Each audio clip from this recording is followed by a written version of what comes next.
यदि आप नए हो तो इस YouTube चैनल को सब्सक्राइब जरूर करें और किसी भी परीक्षा में अच्छे अंकों से सफलता प्राप्त करें, चाहे MPSI हो, MPPSC हो, कुछ भी परीक्षा हो, कोई भी परीक्षा हो, कुछ भी आपके सामने आ जाए, कैसा भी प्रश्न आ जाए, आप उसको सॉल्व कर देंगे अगर आपने हमारे वीडियो देखे हैं। ठीक है, तो इस वीडियो में हम आपको मध्य प्रदेश के विरासत स्थानों के बारे में बताने जा रहे हैं कि मध्य प्रदेश के कौन कौन से विरासत स्थल हैं जिनकी रखवाली हमें और आपको करनी पड़ती है। कोई प्राचीन स्थल है, अपने बुजुर्गों ने उन्हें बनाया है, तो हम सभी को उन्हें उस विरासत को बचाए रखना है। तो उन विरासतों को अपन इस वीडियो में देखते हैं। तो इस वीडियो में हम क्या देखने वाले हैं? विरासत। ठीक, क्या देखने वाले हैं? विरासत। ठीक है, अपनी जो भी विरासत है उसको बचा के रखना। तो सबसे पहले अपन चर्चा करेंगे यहां पर उज्जैन के बारे में। किसके बारे में? उज्जैन के बारे में। उज्जैन जिले में कौन कौन से विरासत स्थल है? आप सभी को पता है, उज्जैन भगवान शिव की नगरी है। ओम नमः शिवाय। उज्जैन भगवान शिव की नगरी है। ओम नमः शिवाय। उज्जैन में महाकाल लोक भी बन गया है, ये आप सभी जानते ही हैं। तो एक महोदय साहब थे BS बाकड़कर। तो BS बाकड़कर कह रहे एक बार, नाग काय था डांग वाला उज्जैन में। BS बाकड़कर कह रहे कि नाग काय था डांग वाला उज्जैन में। उज्जैन में नाग काय था डांग वाला। अब डांग जानते हो, जहाँ डकैत रहते थे। इस भिंड मुरैना में बहुत डांग है, अभी भी है। चंबल नदी के किनारे बहुत डांग है। ठीक है, तो BS बाकड़कर ने क्या कहा? किसी से क्या पूछा? उज्जैन में नाग काय था डांग वाला। ये कोई बात हुई? अरे, भगवान शिव जी की नगरी है, तो नाग, सर्प उज्जैन में नहीं मिलेंगे तो कहाँ मिलेंगे? नाग कहाँ मिलेंगे? उज्जैन में ही तो मिलेंगे। तो ऐसी कोई बात नहीं है, उसने गलत ही प्रश्न किया। चलो अपन तो ये देखते हैं। पहले उसने बोला था नाग काय था, नाग काय था डांग वाला। ठीक है, नाग काय था डांग वाला, उसने ही बोला था। तो मेरे प्यारे दोस्तों, ये याद कराने की ट्रिक्स क्या है, हम बात करते हैं, उससे ही आपका उत्तर आता है। उज्जैन में बच्चों एक नागदा है, पुरातात्विक स्थल है, विरासत स्थल है नागदा। एक है आपका कायथा और एक है आपका डांग वाला। ठीक है, तो अपन क्रम से देखते हैं। पहला अपना क्या है? नागदा है। अपन नागदा के बारे में जानते हैं। परीक्षा में इतना ही पूछ लेते हैं कि नागदा कहाँ है, इतना ही पूछ लेते हैं कि नागदा कहाँ है। तो नागदा कहाँ है? उज्जैन में। ठीक है, अब जो है नागदा में क्या क्या मिला है? अब नागदा में क्या क्या मिला है? तो यहाँ पर अपन को तांबे के उपकरण मिले हैं। तांबे के उपकरण कहें या औजार कहें, जो भी कहें आप, तो तांबे के यहाँ पर उपकरण मिले हैं। ठीक है, नागदा में तांबे के उपकरण मिले हैं। और यहाँ पर मृदभांड भी मिले हैं। यहाँ पर मृदभांड भी मिले हैं। मृदभांड माने जो हो गए मटके और कटोरी, ये अपन को यहाँ पर मिले। कहाँ पर मिले हैं? नागदा में मिले। ये परीक्षा में पूछा गया प्रश्न है, ध्यान रखना। अब नागदा हो गया अपना। अब परीक्षा में कई बार पूछा जाता है भाई साहब कि कायथा कहाँ पर है? कायथा कहाँ पर है? जो कायथा है आपका, ये कहाँ पर है? उज्जैन में है। हजारों बार पूछा गया कंपटीशन में। कायथा आपका उज्जैन में है। और कायथा में क्या क्या है वो अपन यहाँ पर देखते हैं। तो पहली बात तो ये जो कायथा है, ये काली सिंध नदी के किनारे है। कायथा कहाँ पर है? कायथा आपका काली सिंध नदी के किनारे है। ये आपको सीखना है पहली बात। दूसरी बात, यहाँ पर तांबे की चूड़ियाँ मिली हैं और बीएस बाकड़कर ने इसकी खोज की है। ठीक है, तो कायथा कहाँ है आपका? उज्जैन में है। तो कायथा किस नदी के किनारे है? कायथा आपका काली सिंध नदी के किनारे है। कायथा आपका काली सिंध नदी के किनारे है। यहाँ पर तांबे की चूड़ियाँ मिली हैं और बीएस बाकड़कर ने इसकी खोज की थी। ठीक है, तो लिख देते हैं कि आपको वैसे ही याद रहेगा, वैसे ही याद कर लो जिससे आपका दिमाग भी चले। तो कायथा कहाँ है आपका? उज्जैन में है। कायथा किस नदी के किनारे है? काली सिंध नदी के किनारे है। तांबे की यहाँ पर चूड़ियाँ मिली हैं कायथा में और बीएस बाकड़कर ने इसकी खोज की थी। ठीक है, बीएस बाकड़कर ने इसकी खोज की थी, ये भी आपको यहाँ पर ध्यान रखना है। तब भी आप भूल जाते हो। कैसे भूल जाते हो? देखो, हमने यहाँ लिख दिया तांबे की चूड़ियाँ, तांबे की चूड़ियाँ यहाँ मिली हैं, समझ ना बताओ। और अब जो देखो यहाँ बा बना है, इससे अपन याद रख सकते हैं बीएस बाकड़कर, वीएस बाकड़कर, बाकड़कर, ये बस इतना याद रखना अपन को। कायथा कहाँ है? उज्जैन में है। किस नदी के किनारे है? काली सिंध नदी के किनारे है। ठीक है, यहाँ पर तांबे की चूड़ियाँ मिली हैं। कायथा की खोज किसने करी थी? बीएस बाकड़कर ने इसकी खोज करी थी। अब अपन यहाँ पर तीसरा पॉइंट देखते हैं, डांग वाला। क्या देखते हैं अपन? डांग वाला। तो डांग वाला में अपन को सिर्फ इतना ही सीखना है, यह एक पुरातात्विक स्थल है। डांग वाला क्या है? एक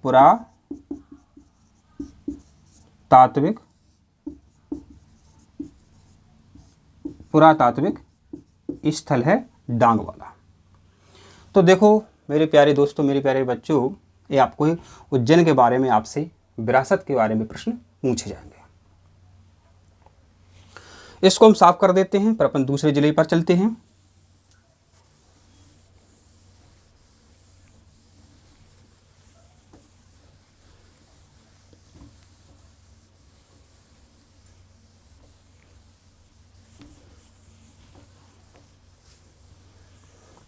अब अपन चलते हैं मंदसौर जिले के बारे में।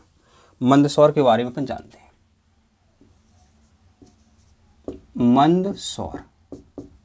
मंदसौर जिले के बारे में जानते हैं। तो एक अचंभा बताते हैं आपको। मंदसौर में हम गए तो हमने कहा यहाँ पर देखने लायक विरासत स्थल बता दूं, या आप गए घूमने, आपने किसी से पूछा कि यहाँ पर कौन कौन सी विरासत स्थल हैं, तो मतलब उसको अचंभा होगा, यहाँ तो बहुत सारे विरासत स्थल हैं, उसको बहुत अचंभा होगा।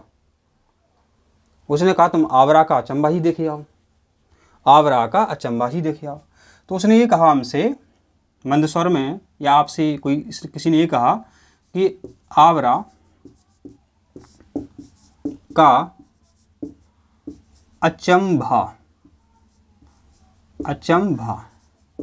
आवरा का अचंभा ही देखे आओ। बाद की बात है, देख लेना। मैंने की है ये क्या बात है? बिल्कुल, आप मंदसौर जाएंगे तो आपको आवरा का अचंभा जरूर देखना है। समझते हैं बात। तो मंदसौर में जो मुख्य विरासत स्थल है वो है आपका आवरा। कौन सा है? आवरा। ठीक है, और मेरे प्यारे दोस्तों, जो आवरा का अचंभा है आपका, जो आपका आवरा है, ठीक है, ये आपका चंबल नदी के किनारे है। तो हमने आपसे क्या कहा कि मुझे नहीं लगता मेरे अलावा कोई प्रश्न में ही उत्तर निकाल करके आपको देता है। मुझे नहीं लगता, कोई निकालता हो तो कह नहीं सकते, लेकिन मेरे अलावा मुझे नहीं लगता कोई उत्तर निकाल कर देता है प्रश्न। आवरा का चंबा तो मंदसौर में आवरा है, और ये कहाँ पर है मेरे प्यारे दोस्तों? ये चंबल नदी के किनारे है। ठीक है, चंबल नदी के किनारे है, चंबल नदी के किनारे है, ठीक है। और इसके अलावा देखिए यहाँ पर जो बा बना है, यहाँ पर वृषभ, वृषभ की मूर्तियाँ मिली हैं। क्या मिली हैं? वृषभ की यहाँ पर मूर्तियाँ मिली हैं। ये आपको ध्यान रखना है। जो आपका आवरा है, ये आपका जो आवरा है, ठीक है, हमने कहा कि आवरा का अचंभा, आपको अचंभा ही याद रहेगा, कोई दिक्कत नहीं है। मंदसौर में जो पहला पुरातात्विक विरासत है वो है आपकी आवरा। यहाँ पर देखें, आवरा है आपकी, यह है चंबल नदी के किनारे है। यहाँ वृषभ की मूर्तियाँ मिली हैं, वृषभ की मूर्तियाँ आपको यहाँ पर मिली हैं, ठीक है। तो पहला आपका ये आवरा हो गया, ठीक है, ये आपका यहाँ पर ये आवरा हो गया। दूसरा अपन देखते हैं इंद्रगढ़। क्या है आपका? इंद्रगढ़ है आपका दूसरा। अब इंद्रगढ़ में क्या मिला है? यहाँ पर देवी देवताओं की मूर्तियाँ मिली हैं। इंद्रगढ़ में देवी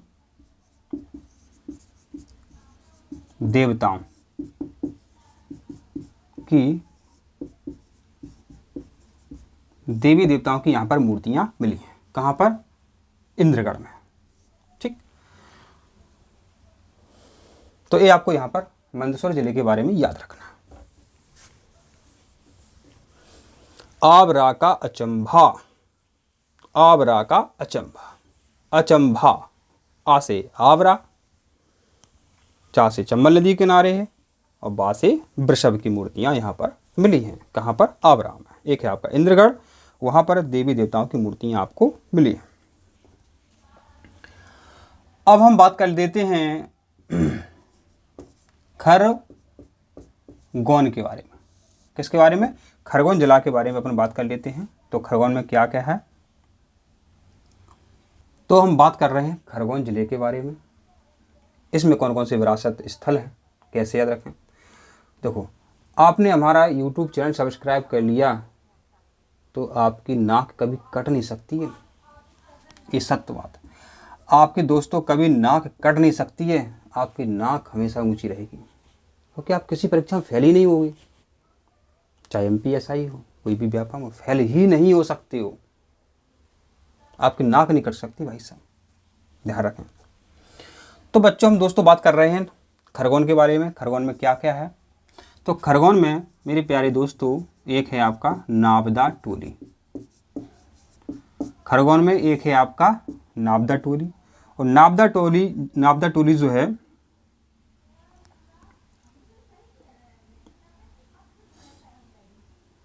नाबदा टोली जो आपका स्थान है, यहाँ पर एक महेश्वर नाम का स्थान है। यहाँ पर एक महेश्वर नाम का स्थान है। यही कई बार पूछ लेते हैं कि महेश्वर कहाँ है? खरगोन में। एक स्थल और है ऊन भी खरगोन में। ऊन भी कहाँ है आपका? खरगोन में। तो महेश्वर कहाँ पर है? खरगोन में। कई बार परीक्षा में पूछा गया। अब जो महेश्वर स्थान है, सीधी सी बात है, ये दक्षिणी जिले हैं आपके, तो यहाँ से नर्मदा नदी गुजरती है, और नर्मदा नदी के दक्षिणी तट पर आपको ये महेश्वर मिलता है, ठीक है। तो महेश्वर कहाँ मिलता है आपको? नर्मदा नदी के दक्षिणी तट पर। कहाँ मिलता है? नर्मदा नदी का दक्षिणी तट। तो महेश्वर जो है नर्मदा नदी के दक्षिणी तट पर मिलता है। इसको ऐसे कर दो, नर्मदा नदी के दक्षिणी तट पर आपको महेश्वर मिल जाता है। तो नाबदा टोली में क्या क्या मिला है वो अपन को यहाँ पर सीखना है। यहाँ पर काले लाल, यहाँ पर अपन को काले लाल मृदभांड मिले हैं। नाबदा टोली में अपन को काले लाल मृदभांड मिले हैं। और ये जो खोज है किसने की थी? ये भी परीक्षा में आपकी कई बार पूछी गई है, HD सांकलिया। HD सांकलिया, ये आपको यहाँ याद रखना है। खरगोन के बारे में आपको याद रखना है, खरगोन में एक पुरातात्विक स्थल है, उसका नाम है नाबदा टोली। कौन है आपका? नाबदा टोली है।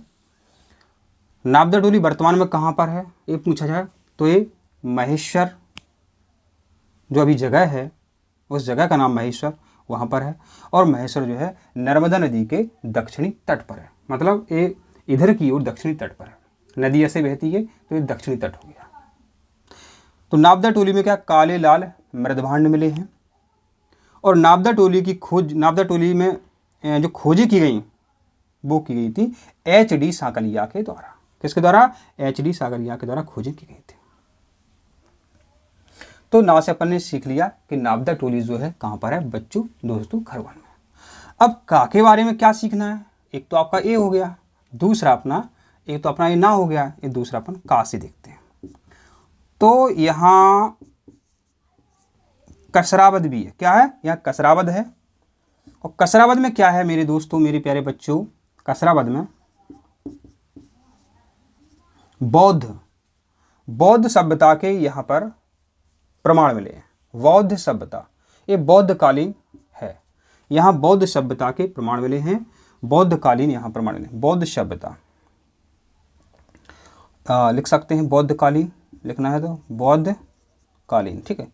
बौद्धकालीन सभ्यता के यहाँ पर प्रमाण मिले हैं। कहाँ पर? कसरावद में। कैसे याद रहे? आपको याद रहेगा कि नाबदा टोली और कसरावद कहाँ है? खरगोन में। ना से नाबदा टोली और का से कसरावद। जो अब काक से अपन ने बोला कसरावद, बौद्ध, तो बौद्ध सभ्यता के प्रमाण मिले हैं कसरावद में। नाबदा टोली में क्या मिला है वो अपन ने यहाँ पर समझ लिया। अब अगले जिले के बारे में अपन जानते हैं। अब अगले जिले के बारे में अपन जानते हैं।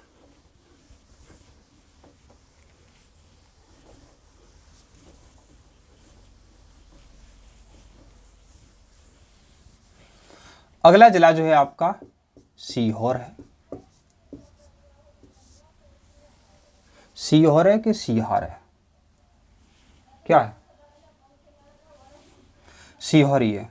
हम तो आपको वैसी बात कर रहे थे, इतना ही पता नहीं होगा, मैं वो तुम समझाने के लिए कह रहे थे कि सीहार है, सीहोर ही है।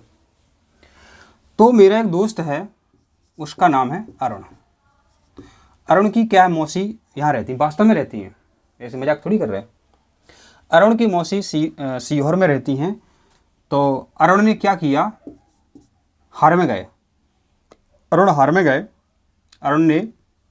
हार में गए और हाथ में नौरा पकड़ लिया। नौरा जानते हो? नेबला बोलते। क्या बोलते हैं? नेबला, नौरा। तो अरुण हमें लोग आ गए सीहोर में और अपने मौसी के खेतों में गए, उन्हें अपना हार बोलते हैं। तो अरुण ने सीहोर के हार में हाथ में नौरा पकड़ लिया हाथ में नौरा। कई लोग तो पालते हैं नौरा को, नेबलाओं को, ठीक है। चलो देखते हैं अपन सीहोर में क्या क्या। तो सीहोर में मेरे प्यारे दोस्तों स्थल है आपका हथनौरा। लेकिन इसकी खोज किसने की थी वो अपन को यहाँ पर समझना है। पॉइंट समझते हैं। अरुण सोनकिया। परीक्षा में पूछा जाए तो लिख देना अरुण सोनकिया। इसके कैसे लिखा जाएगा? सोनकिया, ऐसे ही लिख दो। अरुण सोनकिया ने हथनौरा की खोज की थी। किसकी खोज की थी? हथनौरा की खोज की थी। तो समझो सीहोर में जो पुरातात्विक विरासत है वो है आपकी हथनौरा। हाथ में नौरा पकड़ लिया। किसने पकड़ा था? अरुण ने। और अरुण सोनकिया ने इसकी खोज की थी। क्या सीखना है आपको? सीहोर जिले में अरुण सोनकिया ने हथनौरा की खोज की थी। तो बताओ ये कितनी बेहतरीन ट्रिक्स थी आपके लिए। सिर्फ आपके लिए हम ये ट्रिक्स आपको बताते हैं।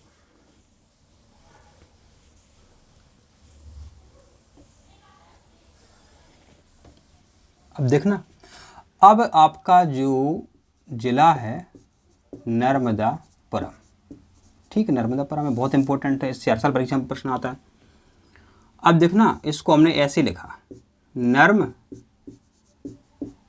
आदपुरम, इसमें क्या दिक्कत है, नर्म प्लस आदपुरम, तो बच्चों पता है आपको नर्मदापुरम में है आदमगढ़, नर्मदापुरम में क्या है, नर्मदापुरम में आदमगढ़, हर साल आता है, कोई परीक्षा ऐसी नहीं होगी जिसमें नहीं आता। तो नर्मदापुरम में क्या है, नर्मदापुरम में आदमगढ़ है, और जो आदम लोग होते थे, जो पुराने लोग होते थे, प्राचीन लोग होते थे, वो पशु पालते थे। तो आदमगढ़ में पशुपालन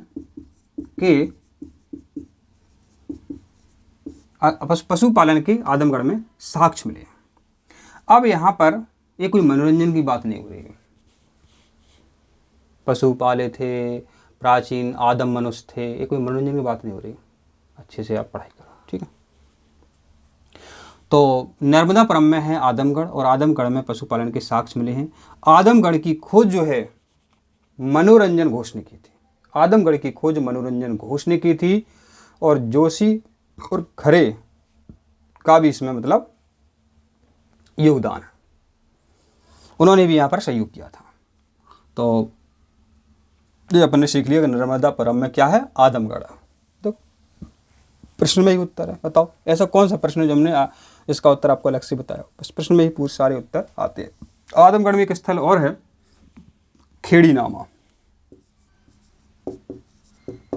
खेड़ी नामा, ये भी आपको ध्यान रखना। नर्मदापुरम में एक स्थल और है, खेड़ी नामा, कभी कभी पूछ लेते, एक तो आपका आदमगढ़ हो गया, एक आपका खेड़ी नामा हो गया, ये आपको याद रखना।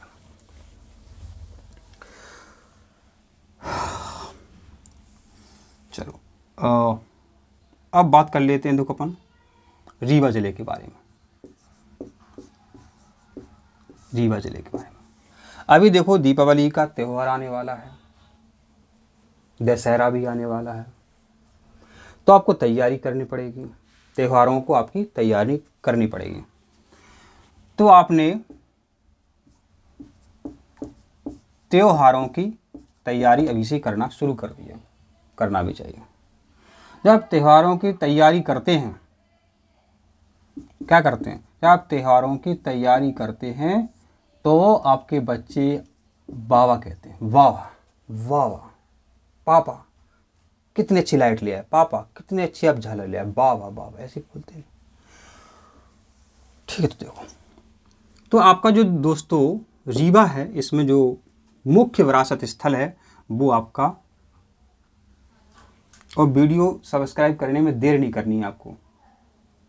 अभी देखो रीवा जिला चल रहा है, चैप्टर खत्म होने वाला है, देर नहीं करना, चैनल सब्सक्राइब करो। अभी रीवा जिला चल रहा है, और जिला भी बताएंगे आपको, देर मत करो, चैनल सब्सक्राइब करो। तो रीवा में त्योंथर नाम का, रीवा में एक त्योंथर नाम का स्थल है, रीवा में एक त्योंथर नाम का स्थल है, ठीक है। त्योंथर कहाँ है, रीवा में। दूसरी बात करते हैं, अभी बोली थी कि देर मत करो, चैनल सब्सक्राइब करो। तो यहाँ पर एक देरऊ कोठार नाम का भी स्थल है, देरऊ कोठार नाम का यहाँ पर एक स्थान है। कौन सा है, देरऊ कोठार। देरऊ कोठार में क्या है, यहाँ पर जो सम्राट अशोक हैं, क्या है, सम्राट अशोक हैं, तो सम्राट अशोक के यहाँ पर क्या मिले हैं, बनाए गए स्तूप मिले हैं, अशोक के बनाए गए स्तूप मिले हैं देरऊ कोठार में।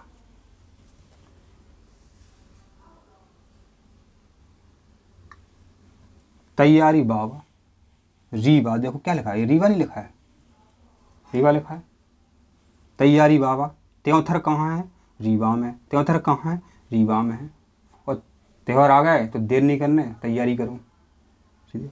तो देरऊ कोठार जो है आपका, ये कहाँ है, रीवा में। त्योंथर कहाँ है, रीवा में, तैयारी बाबा। देरऊ कोठार कहाँ है, रीवा में, और देरऊ कोठार में अशोक, सम्राट अशोक के यहाँ पर स्तूप प्राप्त हो गए।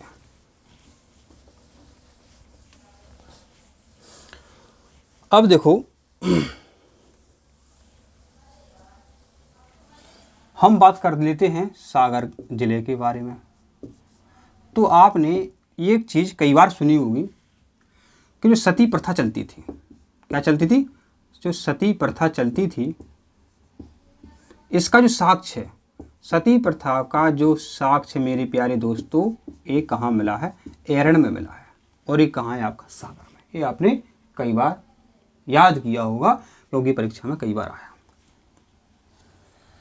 कुछ लोगों की आदत होती है सताए बिना काम नहीं चलता, महिलाओं पर अत्याचार करते हैं, पहले भी करते थे महिलाओं पर, अब तो संविधान ने हक दे दिए हैं, ठीक है, तो क्या करा। लेकिन जिसका सागर जैसा दिल हो तो वो अत्याचार नहीं सहता है, ना अत्याचार करता है, ना सहता है, ना किसी को अत्याचार करने देता है, सागर जैसा दिल हो। लेकिन क्या है मेरे प्यारे दोस्तों, कुछ लोग जो हैं सताए बिना नहीं मानते, उनके जीन्स में ही है, वो सताए बिना नहीं मानते। क्या किया जाए, ठीक है, जो है सो। तो सागर में कौन कौन से पुरातात्विक विरासतें हैं सागर में, वो अपन को सीखना है यहाँ पर, ठीक है। तो मेरे प्यारे दोस्तों, हम यहाँ बात कर रहे हैं सागर जिले के बारे में। क्या बात कर रहे हैं, सागर जिले के बारे में बात कर रहे हैं, ठीक है। सागर जिले में तांबे के औजार मिले हैं। आप कहोगे सर ये कहाँ मिले हैं तांबे के औजार, अरे लिखा तो है ए एरण। देखो सताए बिना कई लोग काम मानते नहीं हैं। सागर के बारे में बात कर रहे हैं, तांबे के औजार मिले हैं ये बच्चों एरण में मिले हैं। सागर जिले में तांबे के औजार मिले हैं, कहाँ मिले हैं, एरण में मिले हैं। किस नदी के किनारे मिले हैं, बीना नदी के किनारे मिले, बीना नदी के किनारे ये प्राप्त हुए हैं, ठीक, बीना नदी के किनारे आपके प्राप्त हुए हैं। कितनी बार परीक्षा में पूछा जाता है कि एरण कहाँ है, सागर में है। सती प्रथा के साक्ष्य कहाँ मिले हैं, एरण में मिले। तो सताए बिना कोई लोग मानते नहीं हैं, सताए बिना, ठीक है, सताए बिना। तो मेरे प्यारे दोस्तों, सागर में तांबे के औजार मिले हैं, और कहाँ मिले हैं, सागर जला तो हो गया, तो वो एरण में मिले हैं। ये पूछिए कि तांबे के औजार मिले हैं एरण में, तो एरण में भी कहाँ मिले हैं, बीना नदी के किनारे मिले हैं, सताए बिना। तो देखो इतनी बेहतरीन ट्रिक्स कौन बताता है आपको, सिर्फ सागर ज़िले के बारे में याद रखने के लिए याद रखना था सताए बिना, क्योंकि कई माताएं बहनों को सताते थे सती प्रथा में, बताओ, जो कि इसका साक्ष्य, प्राचीन साक्ष्य सागर में मिला है, एरण में। अब हम अगले ज़िले के बारे में बात कर लेते हैं, वो आपका ज़िला है सतना। कौन सा ज़िला है आपका, सतना आपका ज़िला है। कौन सा ज़िला है आपका, सतना, सतना आपका ज़िला है। सतना और सताना, कई लोग सताते रहते हैं, मतलब कोई काम नहीं कर रहा उससे नहीं बोलेंगे, जो बेचारा कोई काम कर रहा है, स्कूल में है, कोई बच्चा है, टीचर है, तो उस पर वैसे ही भार है और भार पटक देते हैं, ये भी फाइल कर दो, बच्चों की अटेंडेंस ले लो, माने जो व्यक्ति काम करता है उसी को ही परेशान करते रहते हैं, उस पर ही भार रहता है। जिस पे भार होता है वो तो यही कहेगा ना सता लो, जिस पे भार वही कहेगा सता लो, क्या हुआ, सता लो।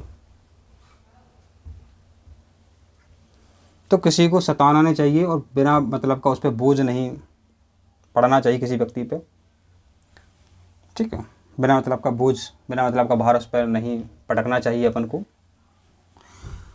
तो सतना जिला जो है इसमें भरहूत के स्तूप मिले। सतना जिले में भरहूत के स्तूप मिले हैं। अभी अपन ने क्या चर्चा की थी, सतना, सताना बिना मतलब का भार, सताने के लिए बिना मतलब का भार उस पर पटक देते हैं। तो सतना में जिस पर भार होता है वही जान कहेगा क्यों सता रहे हो। तो सतना जिले में भरूच के स्तूप मिले हैं, और भरूच के स्तूप की जो खोज हुई करी थी वो की थी अलेक्जेंडर कनिंघम ने। किसने? Alexander Cunningham. आप कनिंघम भी याद रख लेंगे तो कोई ऐसी दिक्कत वाली बात नहीं। अलेक्जेंडर कनिंघम ने भरूच के स्तूप की खोज की थी। और भरूच के जो स्तूप हैं वो किस धर्म से संबंधित हैं, ये भी परीक्षा में पूछा गया। भरूच के जो स्तूप हैं ये नामी स्तूप, तो ये बौद्ध धर्म से संबंधित है। क्या बताना? सतना जिले में भरूच के स्तूप मिले हैं जो कि बौद्ध धर्म से संबंधित हैं। अब आगे क्या बताना, ये तो वैसे ही पता चल गया आपको, नहीं तो फिर और कोई ट्रिक्स आपको हम बताते हैं। हम अंतिम पड़ाव की ओर हैं। अब है आपका रायसेन जिला। तो रायसेन जिले में है भीमबेटका। क्या है? रायसेन जिले में भीमबेटका है, और भीमबेटका में पुरापाषाण कालीन चित्र मिले हैं। भीमबेटका में क्या मिले हैं? पुरापाषाण कालीन चित्र मिले हैं।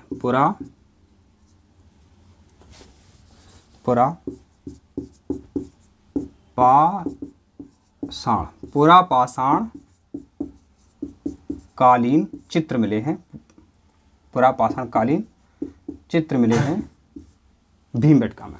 भीमबेटका की गुफाएं पूछा था। भीमबेटका की गुफाएं कहाँ हैं? रायसेन में है। भीमबेटका कहाँ है? रायसेन में है।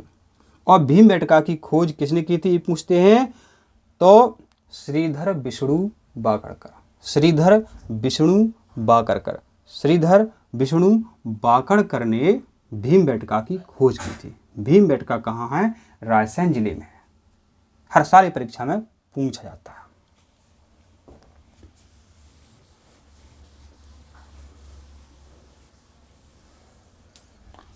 तो मेरे प्यारे दोस्तों, आप सभी ने इस वीडियो में विरासत जितनी भी हैं अपनी मध्य प्रदेश की वो पढ़ने जाना है। आशा करते हैं आपको वीडियो समझ में आया है। तो आप वीडियो को लाइक कर सकते हैं, चैनल को सब्सक्राइब कर सकते हैं, और जिन्होंने हमारे पूरे वीडियो लिए हैं तो उनका तो सिलेक्शन होना ही, कोई रोकने वाला ही नहीं है। अगर आपको हमारे सभी वीडियो चाहिए तो आप कमेंट ज़रूर करें, और जिन छात्रों ने लिए हैं उनको बहुत बहुत बधाई हो। कोई भी परीक्षा हो आप उसमें सेलेक्ट होंगे, इतना हम कह सकते हैं।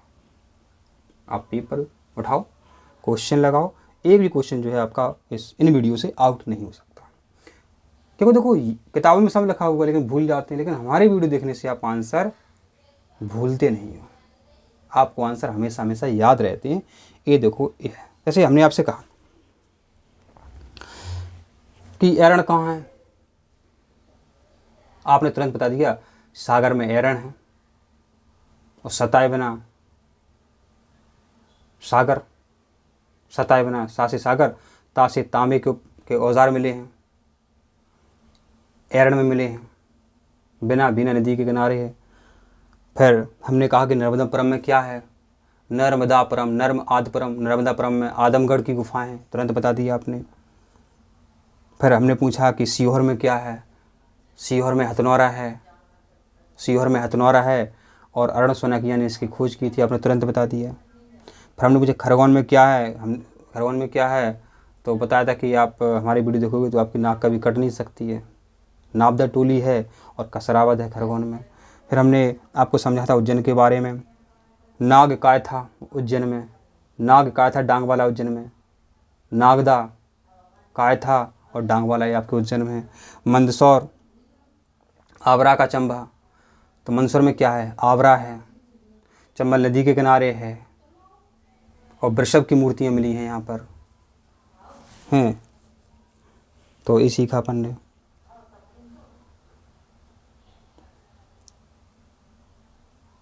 और सागर आपका हो गया एरण, सीहोर अपन ने जाने लिया, तो और खरगोन के बारे में अपन ने जाने लिया, उज्जैन के बारे में जाने लिया। आशा करते हैं आपको वीडियो समझ में आया है। धन्यवाद।